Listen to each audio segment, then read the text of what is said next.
Great, thank you.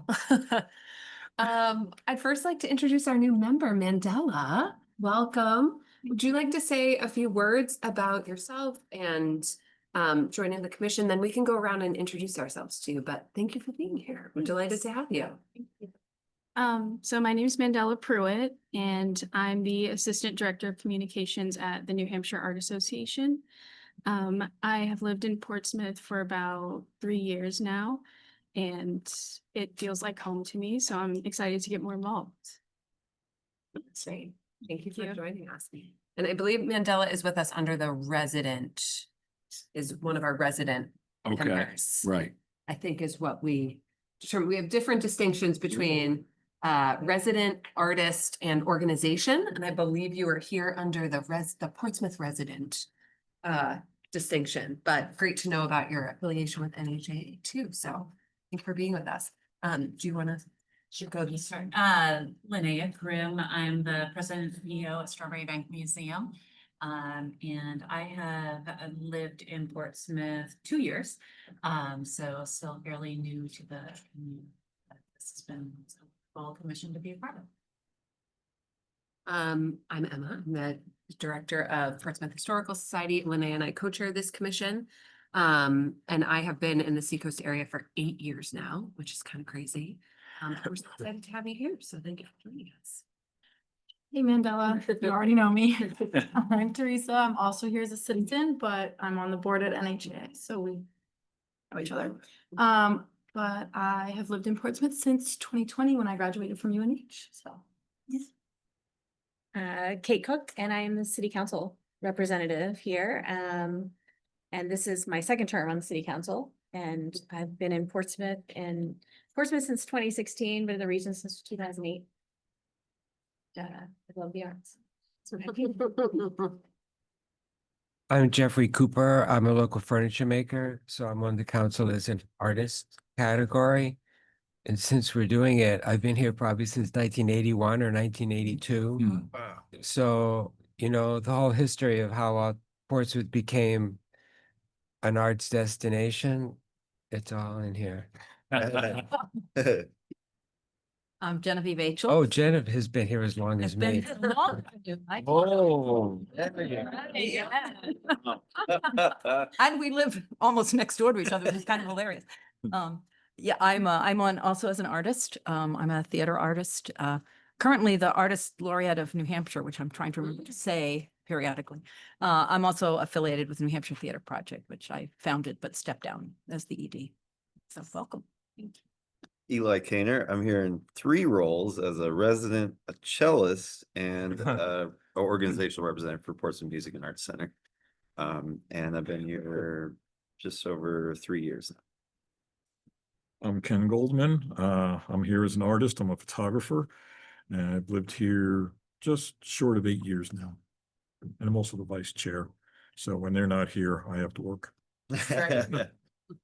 Hi, welcome. My name is Jason Goodrich. I also serve as a citizen, pretty involved in the arts around Portsmouth, and my family's been in Portsmouth for 215 years. Right. That beats everybody.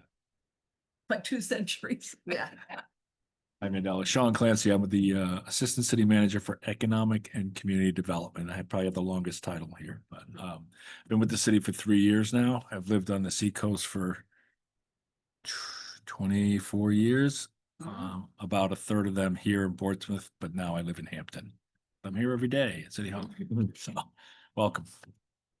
Welcome. And there are a few other members who are not with us today. We have Catherine Sorella, who is a resident, Courtney Perkins from Prescott Park Arts Festival, and Karen Rosanna, who is an artist as well. I think that's everyone who's not here. Okay.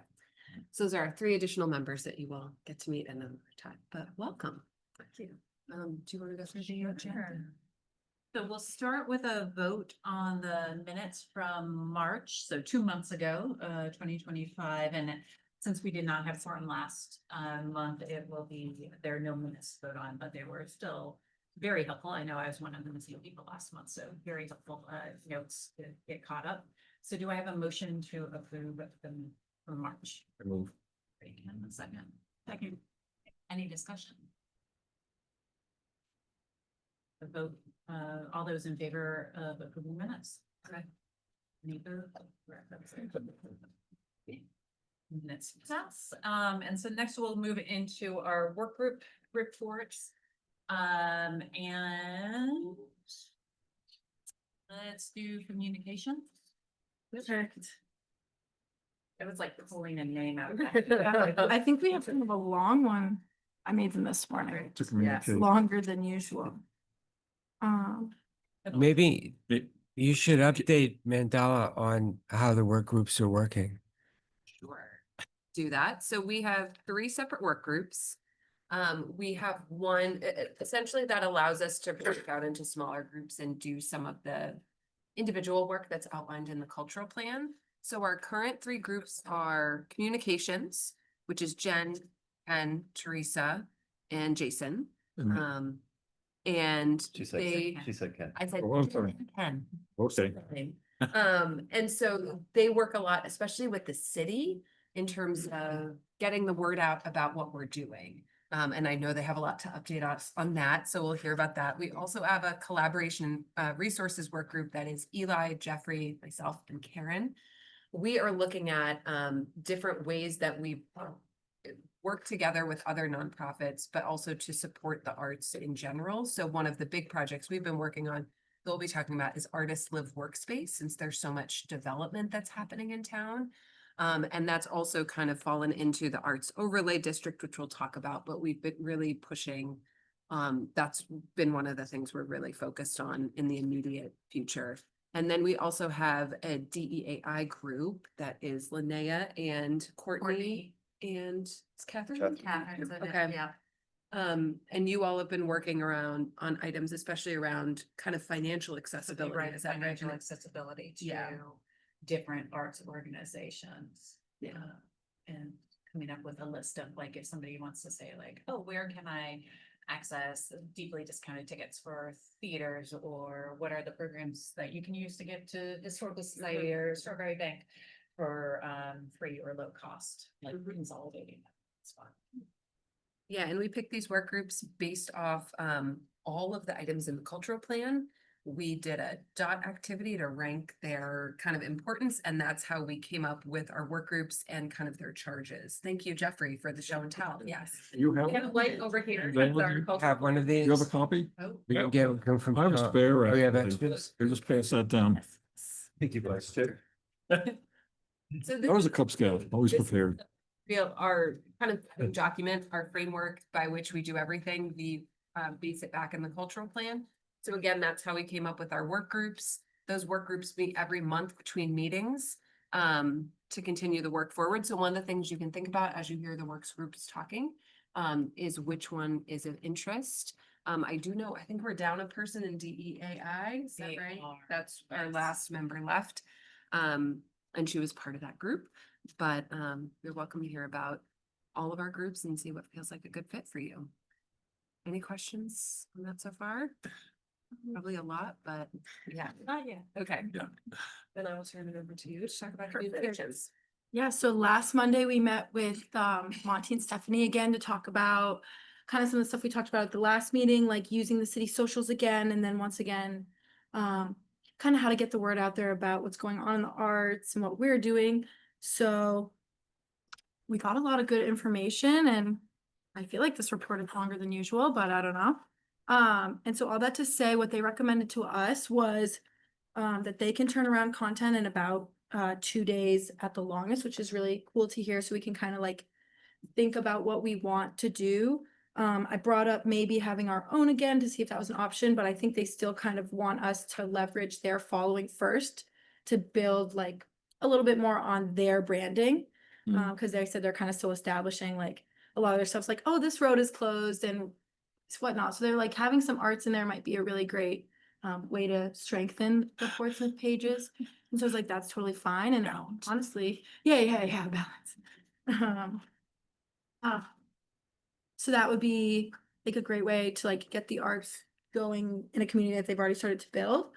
So kind of what they recommended to us was to brand everything we want through like ACC. So maybe it's like a footer on every picture or, you know, from us. So that's kind of just something to think about. And I said maybe to start, it's like quarterly updates or something to just like get the ball rolling and, as we see fit to add more, we can add more, but it would be good to have like something going so they at least start to get to know us.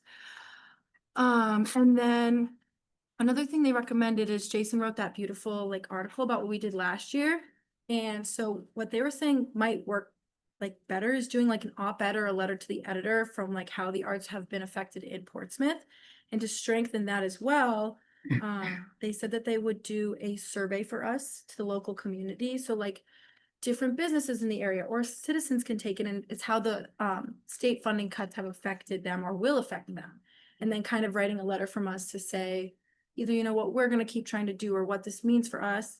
And so what that would entail is kind of putting together those questions we want to ask, and then we can hand it over and they will send it out through to their mailing lists. And the other cool thing they said to add a question at the bottom is like, do you want to be a part of the arts mailing list specifically? And so then we can also push emails that are kind of directly from us in the future and start building that list. So I thought that was cool. I definitely think we should push to do that this summer, especially with that, Jen. Oh, I just wanted to add, I don't know if you saw, there was a later email from Stephanie who said that they already have a pretty hefty mailing list to artists and nonprofits in this area. So that's Even where better. they can start. Yeah. Cool. That's amazing. Yeah, so like leveraging that to get some more word out there. I'm missing something, I think. And then another thing they recommended was to give more stuff to Counselor Cook to kind of push to the city council directly. So kind of that same thing, just to keep it on the radar a little bit for city council. So there's a nice list of our work group action items. And then I have a few things for the ACC as well, and I don't think it's anything particular. Oh, I missed one. There's one more thing. The master plan they're starting to work on again for the next 10 years. And so what they recommended was kind of us thinking they already have the cultural plan and they're taking that into consideration. But we were saying like, oh, wouldn't it be nice to kind of talk directly with the people building it to make sure we're represented in there. And we have a lovely plan, but maybe it's nice to like put some of our words to it as well, and to speak alongside it. So if they recommended starting with the planning department there. Yes, I'm on that group. Oh, perfect. You have a person. Oh, Yeah. great. Your person. Yeah, Lovely. no, I'm on the group. I'm Okay. not in the planning department, but I'm on the group Perfect. working with the consultant. Lovely. Yeah, Well, no, it's that way, because I'm doing the same thing with the EDC. They want to make sure they're involved. You guys want to make sure you're involved. So Are those public meetings? I mean, there will be multiple opportunities for public input, similar to the master plan, the Market Square master plan. or even thing. just instances where we can go sit and listen to make sure we're being represented. There will be public meetings, but not all of, I mean, Yeah. there's a whole process. They said they're choosing someone as like a community liaison, I think. if I'm Yes. correct. So the other option too was, I said maybe communications would just schedule a meeting with them if that's easier, but making sure we're representing like, oh, hey, have you considered this avenue? And they brought up things like the bike ped path having like murals along it or like more public arts. So like thinking about those things. And then that also sounds like to me, it could be kind of a collaboration between Park and ACC Right. to like push that forward. Totally. And Park is the public art committee. So I think that's everything now. So at least for here, just I think the master plan, which is like, sounds like it's like starting to kind of go, but is really in the initial stages. That was my understanding. And then just if we want to do like talking points to city council, I think that should come after the survey, but just something to think about, like, do we want to do, if we do a quarterly update through the newsletter, do we also want to do a quarterly update to city council? So I think that's yes. Jen. Sorry, Teresa. First of all, I want to say great notes, but you didn't copy us, I don't think. So, or I would have given you these because you really captured a lot of it. But one of the things that really struck me at that meeting was talking about, and this is a place where the communications committee can do it or anyone, but to schedule a lot of individual conversations with different aspects, not just the planning department, but also the housing committee. just making sure we have a voice in that, or going to one of the meetings, sitting down with the Chamber of Commerce and talking with Holly. I just thought that was a great idea that we could do individually, schedule on our own time. And I guess the communications committee can kind of coordinate that, so not everyone's talking. But there were some others too that Teresa mentioned, but the big thing was the cultural plan. I just had two quick things that, they mentioned that the quarterly update hadn't drawn much engagement. Are they tracking clicks or like, how do they know? Press release, Uh, as a press release in that form, because the Herald in particular has one tiny little section Yeah. for the arts. Mhm. So they said, like, you know, maybe it's even taking Jason's press release and turning it into an op-ed. Yeah, more about the section doesn't get much traction at all. It's not even like. It's not our It's a- specific thing. yeah, Yeah. It's just that when they go to the news websites, Yep. yeah. That makes sense. So historically, I think I've mentioned, I've had success when I wanted to get something in the paper, I call Howard and Howard's like, send it to this person. Can we do that as the Arts and Culture Commission? Like who would, like if I were to call Howard and say, hey, we've got an op-ed we want to run, can I do that? No, It has to go. sorry. Yeah. I don't know. I anticipated a no. I wanted to ask the question. That's, but I we, anticipated yeah, a no. it's gotta go through our communications team. Like I'm not allowed to do that either. That's interesting, because that was a recommendation from them. So I don't know what, Oh, Aren't they an op- communications? op-ed versus or they were saying to write a letter to the editor from us. from, But would Which- they still want to clear it? Well, probably that so. is. As long as they're on board with it, then. how about I get clarification on that? Yeah, for sure. Guidance. My second question, it's more just a reminder. I haven't scheduled a time to go talk to Rotary, but we were gonna put together a slide deck or something on the cultural plan for that. I don't know if that lands squarely with communications or not. I just know how busy I'm gonna be, so I don't want to schedule the meeting and then suddenly I have to scramble to do that. I think we talked about having some stuff like that on hand too, just ready to Anyway, go. So yeah. it might be worth like reopening that can to get that going. And I think that might go nicely with some of this other like planning for online socials and more of a presence and, you know, how do we want to show up? And I think that's kind of been our question for a minute now, but it would So be I- nice to get that going. Yeah, whenever you think it might be ready by, I'll schedule a meeting after that. Yeah. And I wanted to say, as far as reporting back to the city council, I am happy to report back at any time to the city council. But this committee can also take advantage of the volunteer committee reports and report back, and you get to report back at the top of the meeting. Whereas if you're giving me talking points, I'm pretty far down, into the weeds of the meeting. Yeah. So I don't get to talk about it till later. And if it's an announcement, it really comes at like the last bit of the meeting. So if you really want to get it out there, it comes before public comment. The volunteer committee. Committee report. What's the process for that? Is there like a template we fill out or do we just write something? You have to get on the agenda. Okay. How do we get on? Well, you just tell me and I'll say Oh. the Arts and Cultural Commission has a volunteer committee report for this, Okay. for the. Yeah, next it agenda. doesn't even have to be like. Could we read That's good to know. Yeah. what Jason So much wrote? power. Yeah, so it's something obviously that's presented to them in advance. Should one of us also be there to Yes. read it? Somebody should be Yes, there to okay. present, or a few people there to present. Every committee does it differently. But I think the critical thing is having something that's meaningful to present. So like if they did this survey and they got a report back that X number of organizations are going to be impacted by funding cuts or, you know, that would be really meaningful to the council, especially right now, because we're in budget season until July 1st. So it's helpful for the council to hear that, I think, in June. It depends on how soon that goes out. I So thought the survey would be a good thing to kind of do. So help me understand, who's gonna send out the survey? Monty and Stephanie said they would send it out through their MailChimp list. If we provide them the questions, they'll even make the survey for us. So I think the question becomes, what do we want to ask What's in the question? particular? Yeah, what's the questions?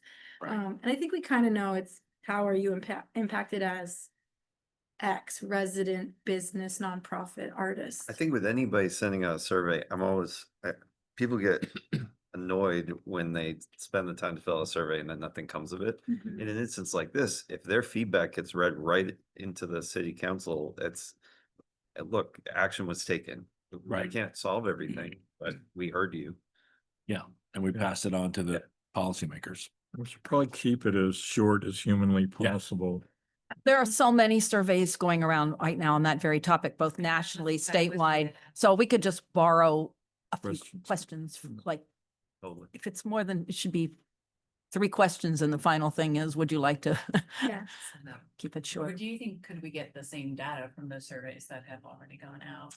Well, they're not, I don't know of any that's local to Portsmouth or local to the seacoast. And They're we might get all, more Response if It we might- see it. And if it comes from Because I stopped Portsmouth, filling those out after. yeah, Yes. I know, Yeah.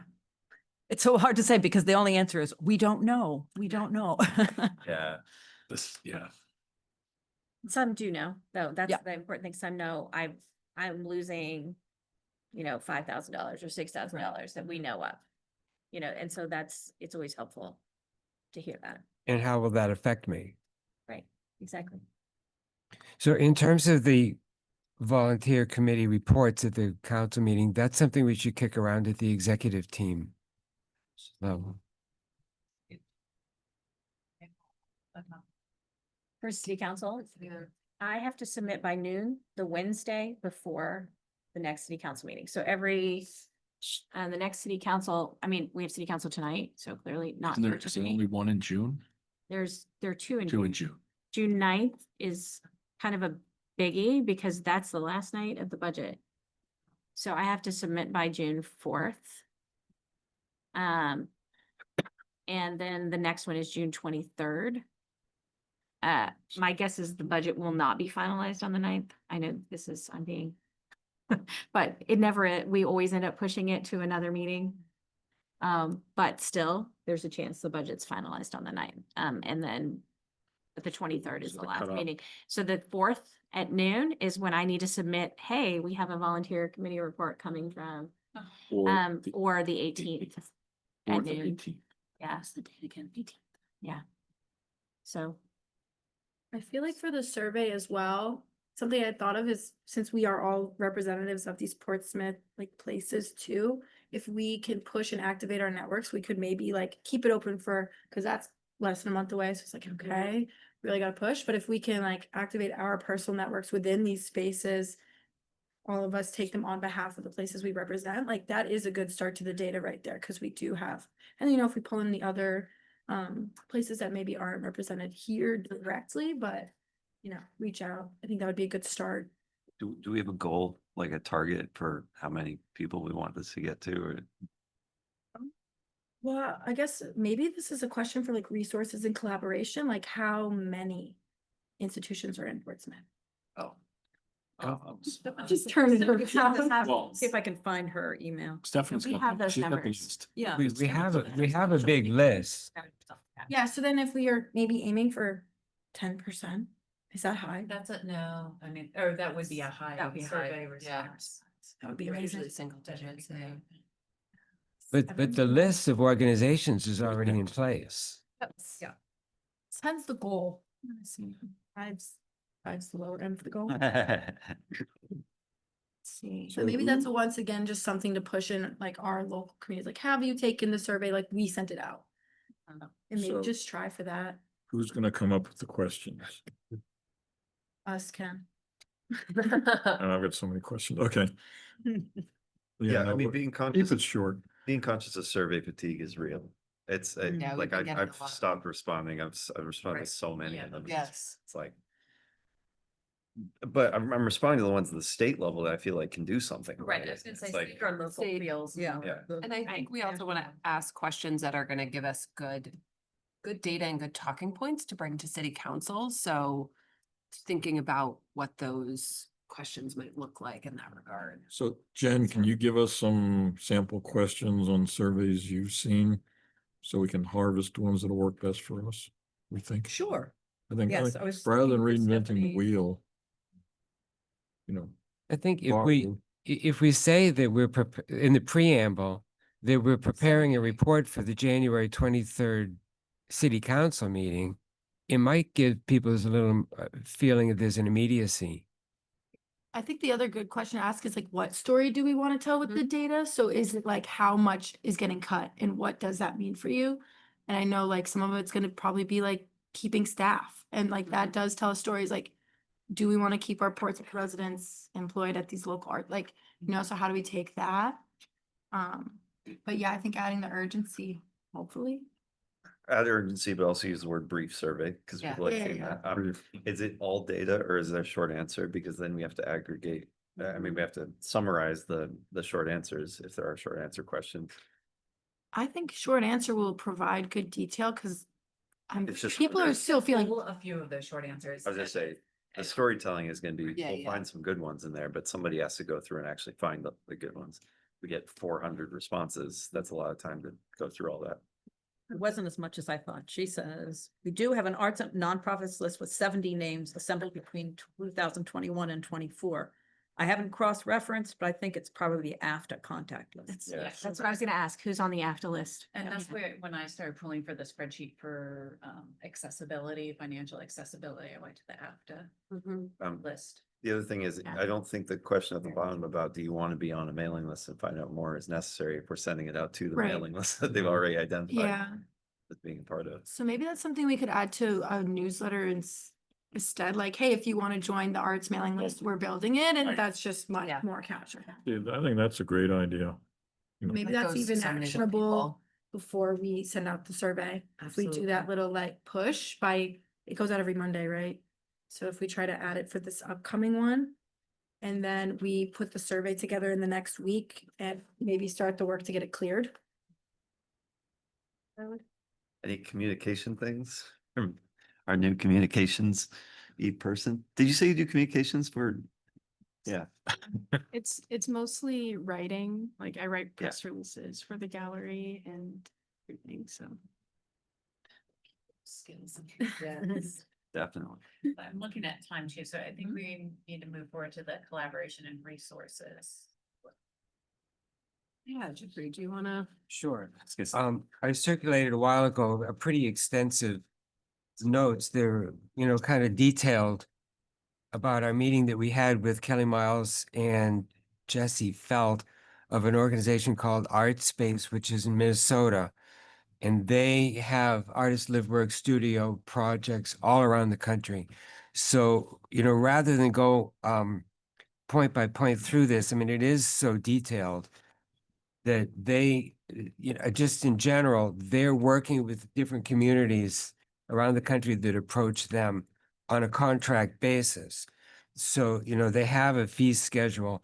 But the one thing, thinking ahead, that I really wanted to highlight is this has come up several times in our conversation with Alex, in our conversation with Portsmouth Housing, that every time philanthropy or some need for philanthropy appears as a requirement to make these projects successful.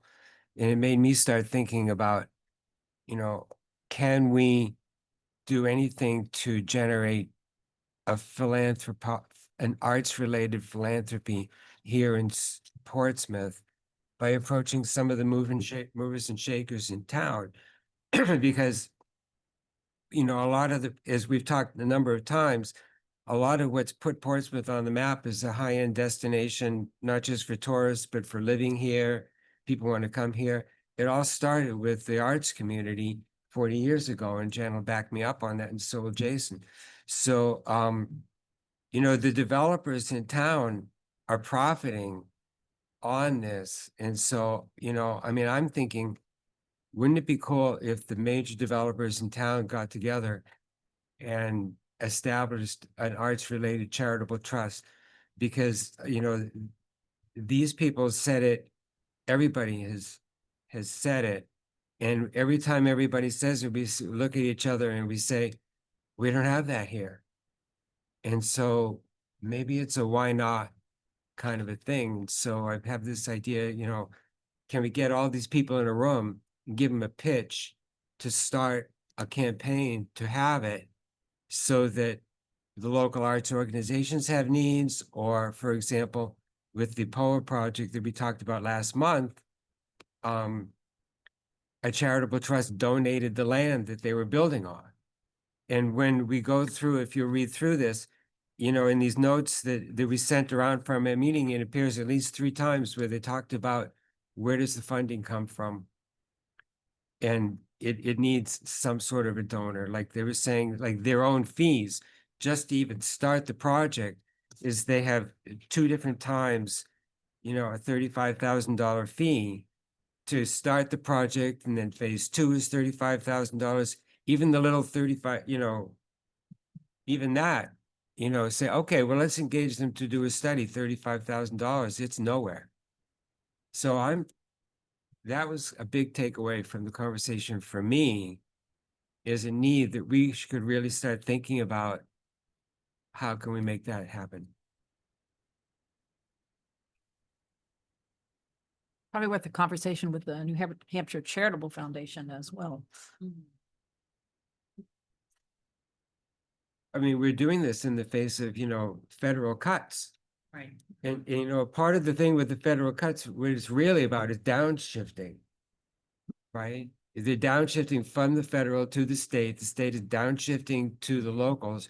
You know, so, you know, if the locals stand up, then, you know, step up to the plate and provide the funding, then in some ways, you know, that was the intent of the whole thing. But if it works, it works. I mean, that's the environment we're in. That's what we have to make work.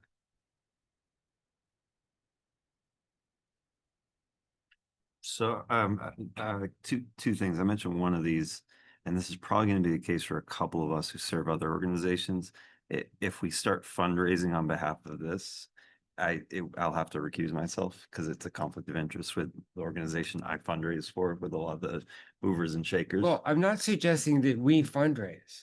But it still feels like a solicitation to get them all in the room and pitch something like this. If there's a way of advising or something different, then potentially we could get around that. But just to state, probably this is the case for multiple of us, so we have to be really careful with that. Well, can we float the idea to certain people and they would kind of like Yeah, spearhead it? and actually, that's the second thing I was going to say is not to assume that the movers and shakers are as passionate about this as we are. Mhm. They all have agendas and they all have priorities, and making money is one of them, as opposed to giving it away. Like that is also probably the priority of some of them. But speaking to philanthropists is probably more of, and that to Jen's point about talking to the Charitable Foundation, that might be a starting point. There are lots of regional people at the Charitable Foundation that we could start a conversation with and say, you're connected to all the donors. You don't need to tell us who they are, but would this be something that could be of particular interest? And they might say, this already exists. We already have a whole list of donors that give to arts related things. There used to be specific donor advised funds within the Charitable Foundation that were specific for arts in the Seacoast, but a lot of that has that's dissipated. spread out What- over just, yeah. Donor advised fund. Okay, I've heard the term before, but what exactly does So it mean? the donor gets a tax write-off. They put their money in the Charitable Foundation. They get a one-time tax write-off for putting the money in there. Then they advise on how it gets distributed to people, to nonprofits and Oh. whatnot that apply for it. So doing something through the Charitable Foundation takes away the issue of Right. any of us as individuals. You know, having to recuse ourselves with fundraising because we could encourage them to set something up or help us to set something up. And then you could encourage local developers to talk to them. I mean, I think it's a great idea, but I think Yeah. it's bigger than It's- just something right. we can do. Yeah. But the New Hampshire Charitable Foundation could be a really good next step. The other thing I was thinking about, we have a new housing trust fund, and I don't know, Sean, I don't know what the legal limitations are on the housing trust. But I don't know if people can donate to the housing trust specifically for housing related projects and designate that they're interested in artist live workspace. don't know What's if they the have- gift acceptance on the cities? The city can take But- gifts, and but it is tax deductible. in terms of restricted gifts though, is there a means? That's the trustees of That's trust funds manage that. And so So there's no policy. we that have a they- lot of restricted gifts. Yes, we have a lot of restrictions on gifts. I just don't know how, when we set up the housing trust, if we allowed for those restrictions within the housing trust or not. I'm not sure. I don't, I just saw the list of what those funds can be spent on. It's pretty extensive Yeah, around housing. yeah. But I don't know about the incoming, and I've had my experience with the trusts that you gotta do things the way they. But some organizations will How say you did the can't housing accept a trust gift get if it's started? too Because restrictive. what I'm suggesting is an arts trust. Right. Well, so the housing trust was set up between the city of Portsmouth and uh, someone that we were dealing with as a part of a resolution of a lawsuit. Hmm. And but what it does is that we each put $500,000 into a housing trust. It goes towards affordable housing development, within the city, Each put, both parties, you mean? both parties. Okay. And so. Does it there's- get regular, like, as part of the budget that's being considered? It won't be No. getting added to it? Not unless we decide to add money to it, but trust funds within the city of Portsmouth take donations. So people can donate to any trust within the city of Portsmouth. Right. And then those funds are designated for certain purposes. Right. So this is designated specifically for housing. Yep. So my question is more, can people sub-designate within that trust for artists housing, for affordable artist housing? And I don't know. Because each one of the trusts are set up just a little I- bit differently. Yeah, So I don't know. I don't know It either. was just Just written, it was ask just people. written. So I guess my reaction to that is there's so much focus on affordable housing. I would almost, if it were me making the call, I'd want to have my own trust. Jeremy did Jeffrey's point. Mhm. Now, there is a public art trust yes, that the Public Art Review Committee kind of has say over. And they were able to get $25,000 a year in the CIP. So they've gotten that twice. They also accept donations. So the functionality is there. If you all are thinking about a separate, because a separate arts fund, because I think the public arts one is very much specific to that, to public, right? You may not want to be constrained by that. Well, and Arts Live Workspace is just one of our priorities. So Right. I That's what I like the mean. idea of embedding it into something that exists already, to the housing example, but if there's something else that we decide money should be, it would be helpful to the arts community, arts and cultural community Yeah, here in town, then we might be hamstringed into just housing if we go that route. so that's the thing. You can set up a trust. I think though, we have to just be really, really careful about the limitations of the ordinance. Because the ordinance is very clear about not fundraising. Because the last thing we want is this commission competing against other organizations within the city to fundraise. And so that's why the ordinance was so clear about you can accept state or federal funds, grant funds. Unfortunately, in the environment that we're in, we don't have a lot of state and federal grant funds that are going to be coming. So that kind of really limits where we can get resources. The charitable foundation would be one. Other private arts foundations, they could give money or others.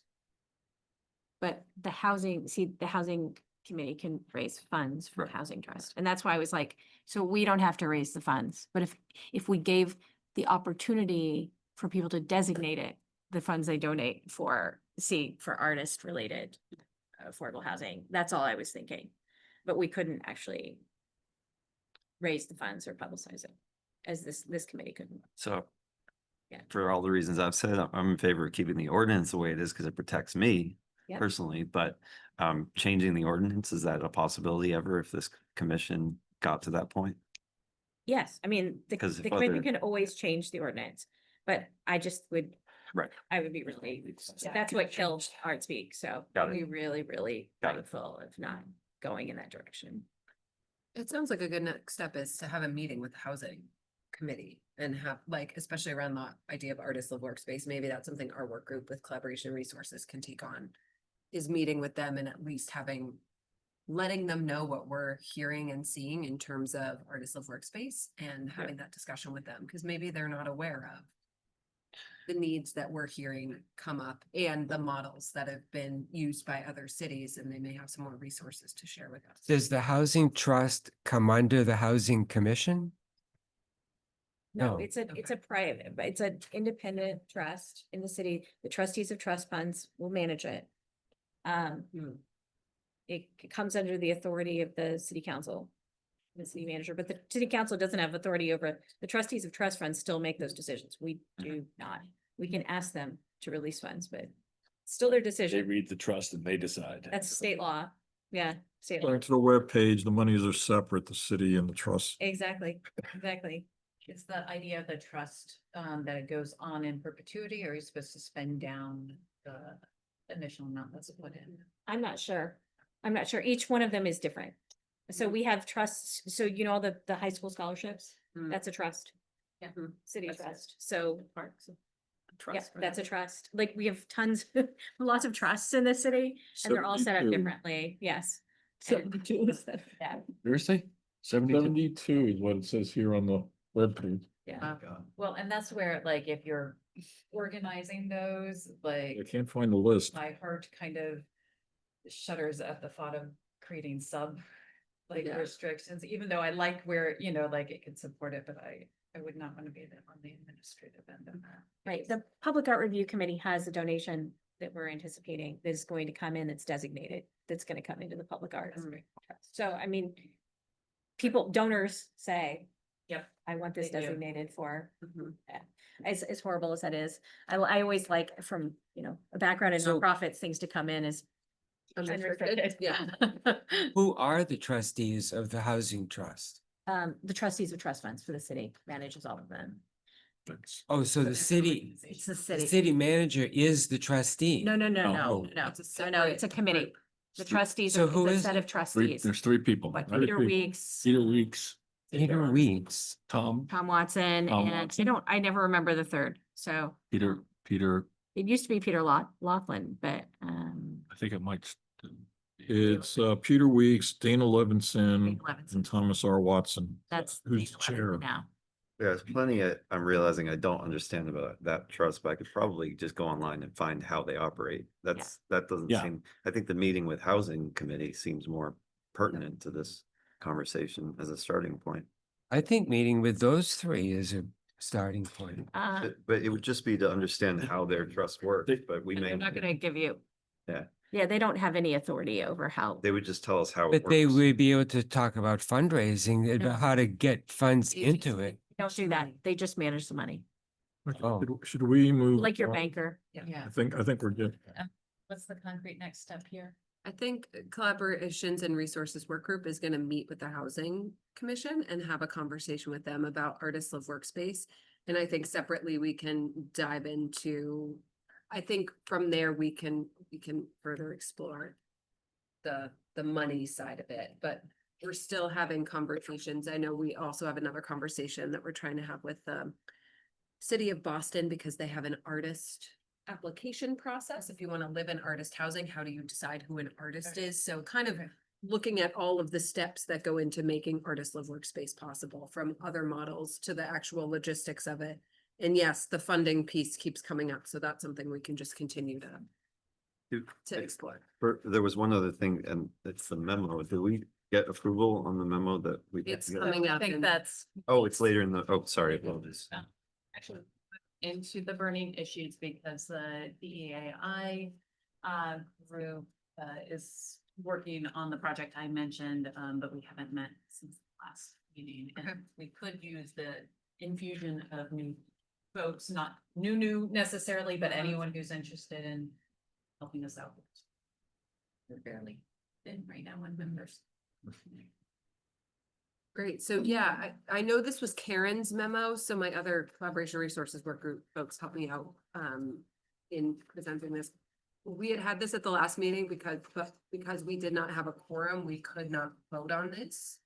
But this is a memo to developers to notify them of the fact that we are exploring the arts overlay district and to kind of advise them that this is forthcoming and what that can mean.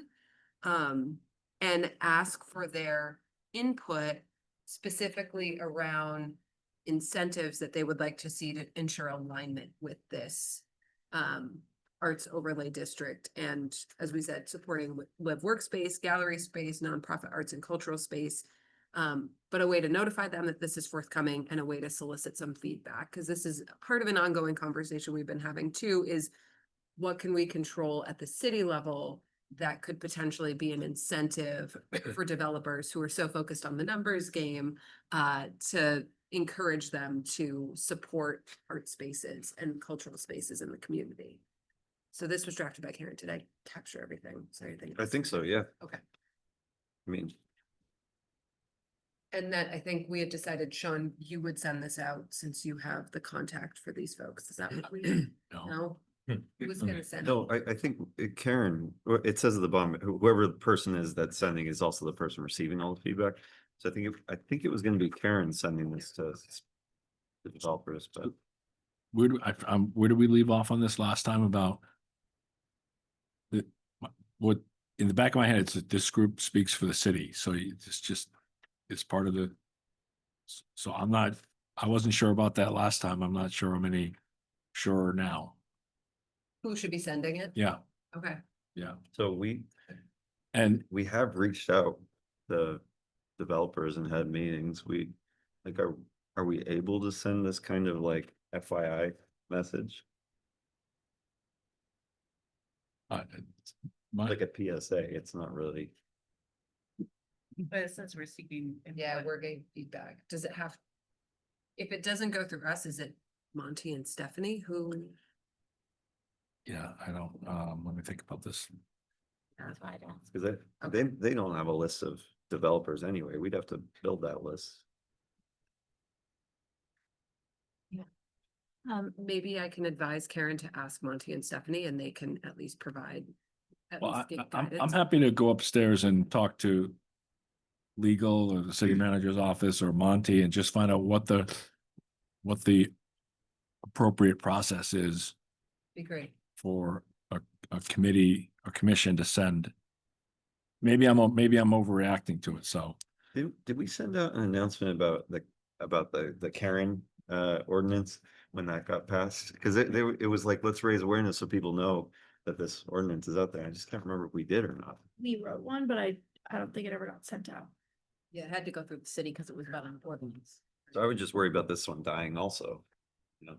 And if it's not a conflict, then I can just say, and we can dumb this down so it's me, the citizen, sending this as opposed to speaking on behalf of the Well, commission. Yeah, I'm not saying it can't happen. I just need to understand Yeah. who needs to have eyes on it and how is it viewed when it comes out from the commission? This is part of the city. Yeah. So, Right, last month we were saying, the conversation was that if it came from the city, it would have more of an impact on the person receiving it. right, but then, yeah, okay, this is not, I'm catching a note here. Then, but the issue is there's not an arts overlay district yet. Correct? The City Council voted to ask to have that included as part of the master planning process for the planning board Okay. to include it as part of the master planning process. Okay, so it's being. The West End. it's- So it's supposed to be part of the master plan. It's in the works, which is what this statement says. At least that's what the City Council. Yep. Voted. And So what are we really trying to gain from this? That's Yeah, I mean, the survey questions, for instance, that's us soliciting feedback, but it is coming through Monty and Stephanie, so it's like, no issue, we don't think about it. I don't know. Well, to your question, it was the fact that developers are creating plans right now. And if there is an arts overlay district at some point in the future, it's going to have certain incentives built into it to make artist-friendly developments. And since so much is happening on the ground, even right now with these plans being submitted, we wanted them to at least know that it's that it's on the horizon possibly. And the other part is that if they said, you know, what would be meaningful to them? An extra floor, less parking or whatever, you know, what incentives would be useful to them to make them think that way? Yeah, the spirit of it's good then, I think. Right. If it's putting it on their radar, it's just how, by what avenue. Right, and I'll just say, when you start talking about incentives coming out of the planning department, like that's where I get nervous about Yeah. them not being involved.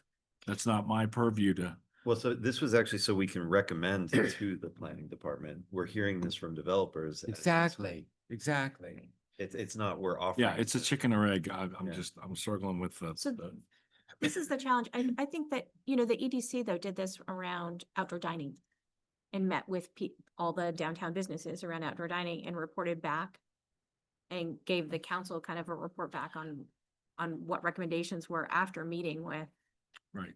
people. So I feel like this committee is really hamstrung if it can't meet with anybody or talk to anyone. Well- Because I think that's what I was just thinking is like, I think there's a difference between sending something that's a memo format saying respond in this way versus in like Doing outreach. doing outreach and saying, hey, let's sit down for a cup of coffee. We see this on the horizon. Are there, you know, just talking one-on-one, right?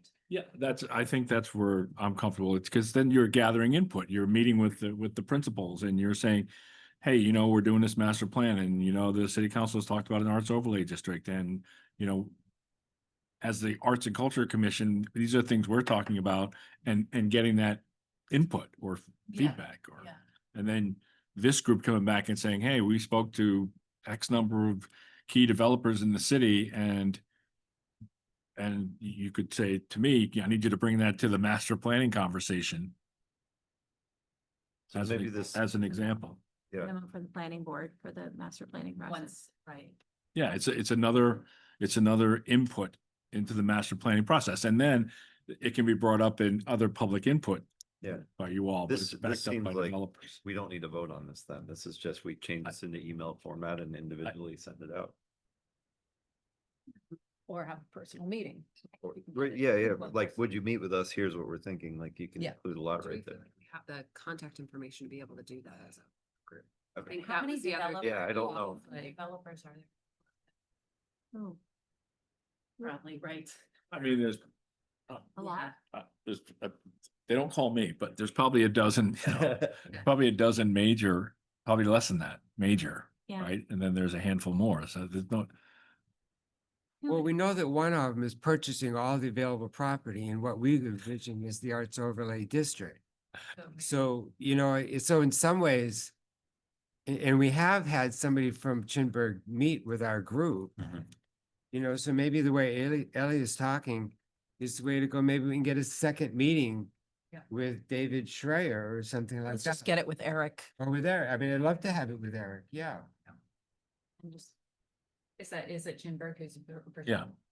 um, there's probably, you can also ask the planning department, somebody could have a conversation with the planning department and say, hey, who else is, you know, owns major areas of the West End that would be part of this overlay district currently, because there are a few others that own some pieces. Well, so it's on their radar to consider what an arts overlay district will look like. I think putting it on their radar that we're also soliciting feedback to help them in their advocacy for this and show them that this is something that developers are interested in. I think putting it on their radar means that we're not just going to catch them off guard. Hey, we solicited all this feedback. And that it feels more like a partnership anyway. When you say their radar, you're referring to the planning Planning board? department. Yeah. Yeah, it's one of those things where, you know, if we want something to get done there, it should be Yeah. collaborative. yeah, but I will tell you that just all the meetings I go to, it's about the more public input, the better. And that's not just individual residents. That's anybody who has an interest. So it's going to be heavy on public input into the master plan. It will be really helpful if this committee could send a memo, though, to the planning board. The planning board ultimately votes, by the way, on the master plan. To the planning board and say, we have worked the last 6 months to gather input from developers in this area. that we were talking about, the Arts Overlay District. And this is what we're hearing are would be effective incentives for this district, you know? And so then they have that information in front of them when Right. they're making the call. Sending a memo internally to another city thing is no issue with that. Yes, It's okay. correct. Right, because you've done the homework and you're putting your stamp on it and Just saying, sending a hey, memo out we to want the to make public. it, we want to share this information with you in an official capacity. Yep. From commission to board. And that's all, inside baseball. Yeah. That feels better. Yeah. Feels better to me. Good advising, yeah. Cool. So I'm not sure I got exactly what the conclusion The was. conclusion. What I'm We- understanding is we can have this conversation, rather than send a memo, we just have this as a conversations with the developers. I think another step for our work group to do would be to meet with the planning department to chat about this in general. Mhm. And to say, here are the names of people we know are developing. Is there anyone else you can connect us to have these conversations with to help inform the master plan process? Like we are willing to do this outreach to come up with incentives. So that will so help the inform letter process. is an outreach thing that the committee is doing individually to developers. Yes, we are not, correct, we are not sending it out broadly to Okay. developers. And I, It sounds like that it's a handful of Yeah, developers. it's not 50. Right. It's, no, it's. And Yeah. Jeffrey, put in the notes, I'm happy to facilitate setting up a meeting with Thank you. you all and the right people in the planning department Appreciate it. sooner rather than later. Discussion, because I Absolutely. had that discussion with the city manager and the planning director before I put it on the council agenda. Mhm. So they already know. Yep. So- Yeah, yep. Also, just as much as we don't know what that's going to look like in Arts Overlay District, I'm guessing they don't know what it's gonna look like yet either. So they're Right. also in the beginning stages of figuring that out now Yeah. that they've been charged to create it. I think the memo would be really helpful because frankly, they have tons of plans that they're having to incorporate. And it will help the Arts Overlay District not get lost. Mhm. Right, Bigger discussion. right. But it's a lot of meetings with developers before we can get any substantive material to hand off their way. Yeah, I don't think it's that many. Yeah. If you're right. gonna target the West End. Which is I good. think is a good idea. Yeah, which is good. Mhm. I set up a lot of meetings. Sometimes it just takes a long time to Oh, get I on gotcha. somebody's calendar. I got you. Yeah. I got you. So it's, as much as it'd be great to have this a week from now, it's just The master the- plan's gonna yeah, take. responses. Yeah. you know. It's gonna Yeah, take you're a not gonna while. miss the boat on the master plan. You're not gonna miss the boat. It's not leaving for a long time. Yeah. Building the boat. So we have some next steps there. On to, I think the other thing we wanted to be able to vote on was the draft letter of support for New Hampshire State Council on the Arts. And I leave it open to the floor of anyone who has the most recent updates on where we're at in terms of the budget process. I was following along until I went on vacation and then I lost the thread so much. Anyone here? As far as I know, it's still with the state, Yeah. the Senate Finance Committee. Yep. Is it? Okay. There, It's the vote this week. trying to It remember. goes to the governor in June, if it makes it through Senate. I was on a call with the governor and a whole bunch of arts leaders. Were you on that one as well? Yeah. Where she essentially expressed that her desire in her budget is to fully restore the State Council on the Arts, which is not true. Her budget actually cuts funding. She very carefully did not say fully. Was she careful? I thought, because Reduction. her budget is still a significant reduction. So I like the restoration, language here. I think they're gonna meet somewhere in the middle. Yeah. That's still where I think, It'd be a dramatic reduction, but it would still. Yeah. be I would like to think that they're gonna meet somewhere in the middle. I think they're gonna pass a really restrictive budget and they're just gonna, it's gonna be like playing chicken and see if the governor signs it or not. So I think you're more likely gonna see this going through. Mhm. May She just has to make the 21st. Call. is the vote. The State Senate Finance Committee will discuss the Arts and Cultural Department on May 21st. So where did we want this letter to go? And I guess a point of order, we can do a letter like this that is advocating or. It has to go through Jane Farini in the legal department, only because she manages all of our legislative affairs. So, I think that you can do the letter. I think that it can go to Jane Farini. And Jane, if Jane knows she has a quick deadline, in fact, I can send it to Jane because I sit on the legislative subcommittee. And so if you guys vote to adopt it, I will send it to Jane and say, Arts and Culture Commission, approve this letter today. And then she will work her magic, whoever she needs to go through. Yeah, that's the shortest distance from A to B.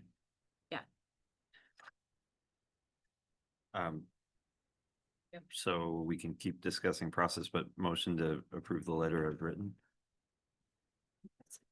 Yeah, second. Okay, any conversation?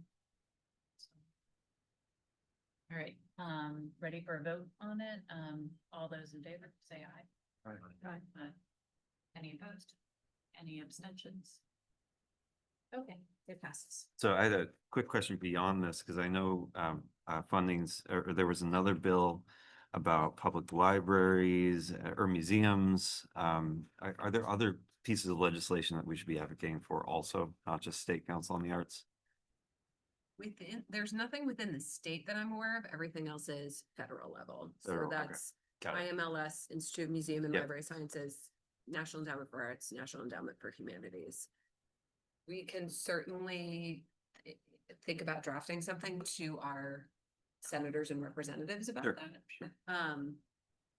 If we, If we feel so yeah, inclined. if we Yeah. feel like Okay. it's not just screaming into the void. Yeah.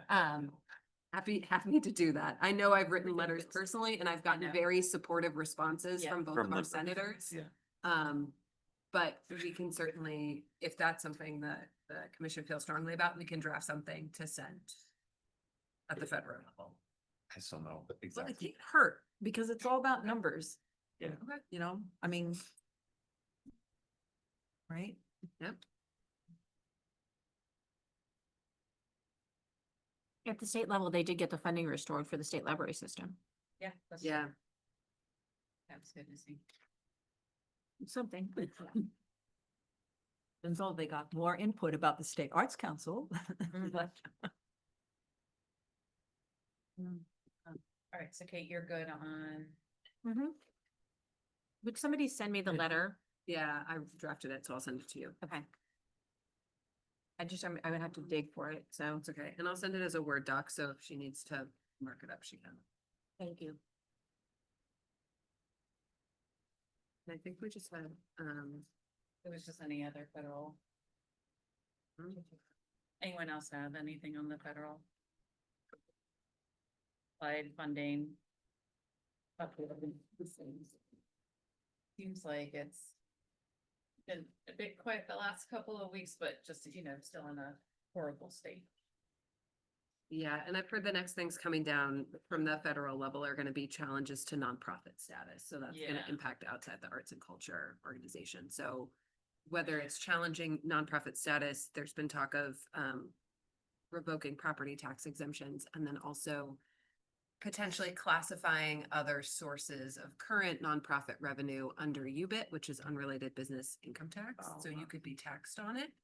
I went to, as an aside, I went to the American Alliance of Museums National Conference. So this is all the things they said. This is all the chatter that's coming out of Washington. So things like membership dues could be classified under UBIT, so you'd have to pay income tax. They're also looking at taxing endowments. And they're also looking at endowments that are both private foundations and endowments held by nonprofits, with the goal of wanting everyone to spend them down. What? Yeah, taxing on like the principal that's there. So that's one of the things. They have to fund the tax cuts for the rich somehow. So there's that. And then what also might be a good thing for us, in the nonprofit sector at least, is that they're looking at putting contribution minimums in place out of donor advised funds. Right now, you can put your money in a fund and let it sit there, but they're looking at putting a minimum on that, so you have to distribute out of your donor advised fund every year, a certain minimum that you'd have to meet, or else there would be some tax implications, but they're looking at like all the avenues to get money out of us nonprofits. So just something to be mindful of. It'll, Right. again, impact will be beyond the arts and culture sector, but just, I know there's already some motion for some of that, and the ability of the government to declare organizations terrorist organizations so they can revoke your nonprofit That's what I was status. gonna say, is like, what were you hearing in terms of it being based on content that is sharing? Like, if you have a DAI section of your website, you get classified as a terrorist organization. Not necessarily, that wasn't said specifically, but it was like, if you are, depending on the work of some nonprofits, like if you're working internationally or with different groups, and basically that loose definition of terrorism can be defined how the federal government wants to define it. And they could say, yeah, DEAI is against our plan, so you get that. So I think the scary part is how broad and the things that they're invoking and how broad the definitions can be, and that the definitions are up to the government to decide. In that regard. Yeah, I mean, the example is that resonates easiest with me is like somebody has an art gallery and there's a picture of a burning American flag in it. Well, then they can just immediately say that the whole art gallery is a terrorist organization and branded as such. This may be at the state level also, but weren't there wasn't there a bill on the floor to say nonprofits have to pay property tax? There was. Did that get struck down? State one. It was like a month or two We ago. got struck down. That's one of those where it's like any other year, nobody would be bold enough to put that forward, but I hope it got struck down. I just don't know. Yeah, that was a while. I seem to remember sending something in about why this Yeah. was a bad idea. So that seems like a long time ago though. Okay. Just remember, everything can come back in the omnibus. So Everything. everything can come back in HB1, so just keep watching. I did not know that. Zombie.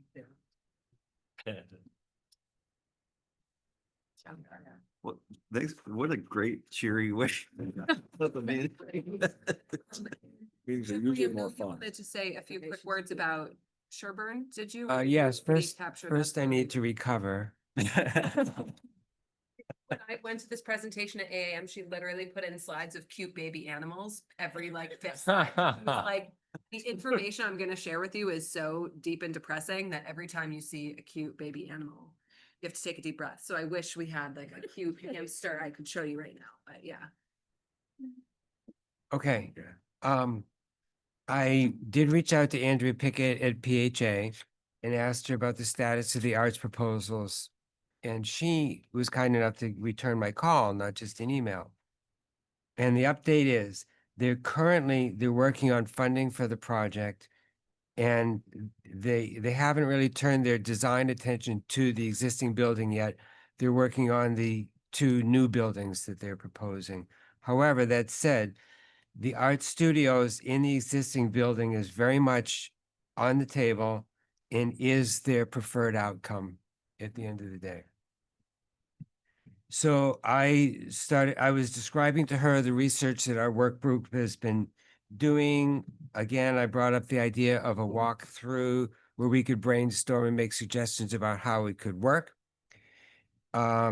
She, gave a nice nod, said, yes, I would like that, but not now, which is basically what she said on the last occasion. But I think her response was that it's still on the table, that it could be done at the appropriate time where we would have the opportunity to do that. I mentioned how the city council had approved co-living spaces for the gateway districts. She said that when you're getting federal funds, you can't have co-living situations. Every unit has to have its own facilities, but the idea of a common shared studio space within the building, as long as they do have independent living, is very much a concept that they're very interested in. And in fact, she had already proposed that and was already advocating for that. So that's a good sign. And of course, as I mentioned earlier, at the end of the conversation, she brought up the problem about fundraising and said if there's anything that we could do to help right now, it would be help identify sources of funding. And that's what led in part to the conversation we already had. So that was my conversation about that. That's where we stand. That's a great update. So is their funding not in place? Is it tied up in HUD grants? Like what's, okay. So they're assuming the HUD grants are gonna go away, which is why she's bringing up fundraising outside of it. The applications would go in this fall for their federal grants. And so, yeah, they're lining up all of those applications for funding for, I think, an August 31st deadline. Yeah, it's a whole process and a timing and a cutoff, and so that's why they don't have everything set. Well, it comes, you know, the old Ed Koch quote. He said, I'm always happier when the check is in my hand Yeah. and not in the mail. Mm-hmm. Right. So it's that, right? That's significant funding. If they need, if that funding doesn't come through, that's significant funding to make Well, this she happen. didn't indicate that it wasn't coming through. But I don't think it's gonna cover the whole ball of wax. I don't know. Yeah, I didn't get it's a into any stack. detail about There's it. there's all these different things that stack up to, we got the. Yeah, it's It's still, it's It's a interesting stack. to me that she would bring up fundraising to the Arts and Cultural Commission. Well, the issue is that building is not. So they have different kinds of grants that they can apply for. So for their new facilities, that they're building the new buildings that they're planning to build, they'll apply for, like traditional HUD, grants, and it's really tax credits. But that building, they had looked at originally a mix of funding that included historic preservation grants. Because that building, they're essentially preserving the front of it. So they have to see what is feasible Right. as far as funding for that building. And so, you know, having extra funds would put them in a place that maybe they don't need to apply for a certain grant. Yeah. You know, so they don't have to look at that mix. So That I makes sense. think that's the real question that they have. Well, isn't it too, because it says here that, and they mentioned that if there is artist live workspace, it actually reduces the number of residences they can Yes. have. So it essentially costs more money. So maybe that's what she was fundraising for, that specific purpose, which would come back to your idea of encouraging people to donate a restricted gift to the housing trust. Right. Right. Or people can donate directly to the housing authority too. Yeah, yeah. So they can solicit donations to make that happen. Like we can't, but they can. And I think that they're just looking for what is the best way, and they want the most housing units possible. Now, there is a possibility though that the building doesn't divide up in such a way that they can build more units if they don't have, or they might be able to have the artist space just because they can't turn it into a housing It unit. couldn't be a unit anyway. Yeah. So that's, I think they're still working with the architects around that. Right, next upcoming meetings and locations. Yes, our next meeting is gonna be at the senior center on June 16th. 23rd. I have both of those dates in my calendar, so I was gonna ask. Oh, I thought last time we had, Oh, just of the 23rd, was there a different email? Was asked for with the senior center is the 16th from 1 to 2:30. okay. Okay, 16. And we'll be at the senior center, and Nicole is going to take some of her time to speak with us. 16th or 23rd. I just. It's the 16th. 30 at the senior center. Did you update the calendar invite Yep. with that? Weston Yards. A date and the location for folks, that'd be great. Yep. So we're gonna do every other month offsite. So we're gonna be at the senior center in June. We're gonna be at the library in August, and we're gonna be at the community campus with the rec department in October. In each of those offsite meetings, we'll have someone there talk to us about their programming, what they're doing, and kind of ways that we can support their work. So Nicole, the director of the senior center, is going to meet with us next time for a little bit to chat about what they have going on and ways we can support them as well. In addition to our regular meeting. Which I'm really excited about. Thank you, Sean, for. Yes. Did they indicate like we're able to do Zoom and projector to keep it accessible, or is this just going to be in person? understanding is they will have those capabilities. I know specifically at the library, we're gonna be in the Levinson room with the, They have the projector. yes, Yeah. because I've told them we need the Zoom capability. And I think we've confirmed that with the other two. Have you? That part of your communication? I can't remember now. No, but I think you asked the question, so I'm sure we have it in email. Yes, Yes or no? there's a long email chain So- between Sean Linnea, myself, and all of these people about. all So, the details. sometimes the EDC meets and we don't Zoom. Yeah. If we're off-site and we can't, we don't. Yeah. So, So my other question, it might actually just be a simpler thing. Because the location of our meetings is gonna be changing, is it possible at the bottom of future agendas, we just put next meetings and then like the Okay. next three, like date Yeah, and that's a good idea. location? Right, yep. Well, I'll put it in the minutes. yeah, Okay, well, so I mean, even just in the space of this, we all had questions. Is it the 23rd, the 16th? We have different invites. Yeah, yeah. if it's on the agenda, that's good practice.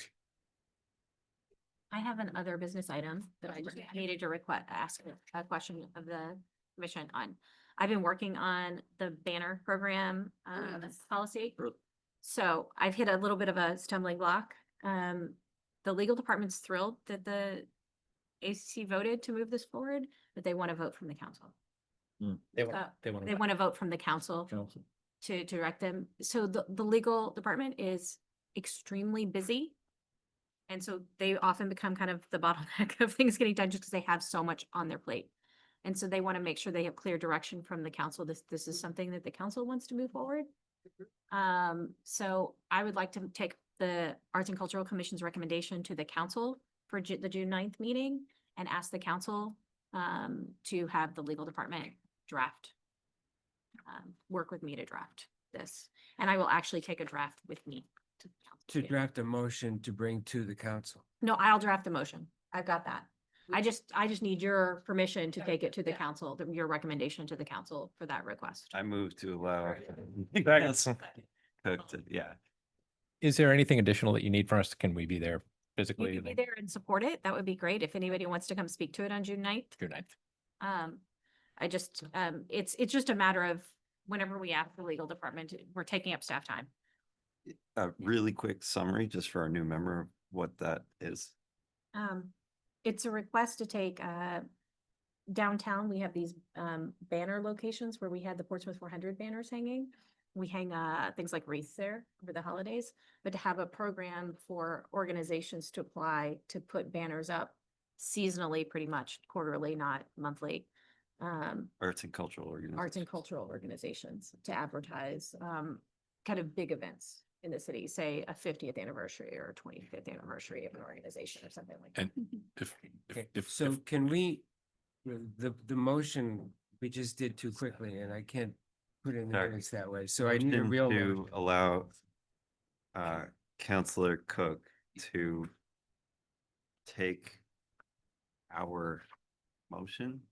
What was it? Our recommendation, recommendation, Yeah, better our recommendation. banner recommendation to the, and present it at the June 9th city council meeting. Okay, I move to allow Councilor Cook to Take- draft a resolution To take, we already drafted it. So to take our, To- to take the ACC's, recommendation. to present present the ACC's the banner ACC recommendation banner recommendation. at the June 9th city council meeting. Okay, motion to allow Councilor Cook to present the ACC's banner recommendation at the June 9th. I see. Okay, got it. Do you have time for a PSA? It's related to the banner thing. So one thing I've noticed in our meetings with events, with people requesting to do events in the city, that we are in a place where we need to charge when DPW needs to do work. In the past, we were able to absorb that. So just think about, I put that out there for the hanging of banners, and because it's DPW who does such things, and it might be a permit with a fee, whatever it might be, but I want to be. We did Transparent. also, I think the resolution explored the possibility of the nonprofits paying that fee. Yeah. Yeah. Yeah. It was already. Yeah, kind of okay, Yeah, the assumed. assumption is they will pay for it. yeah, Yes. okay. I don't think anyone will find that unreasonable. Yeah, Well, some might. Well, it's Some, relevant marketing. there will always be someone. Yeah, I mean, it makes sense. thank you. Adjourned. Yeah, thanks everyone.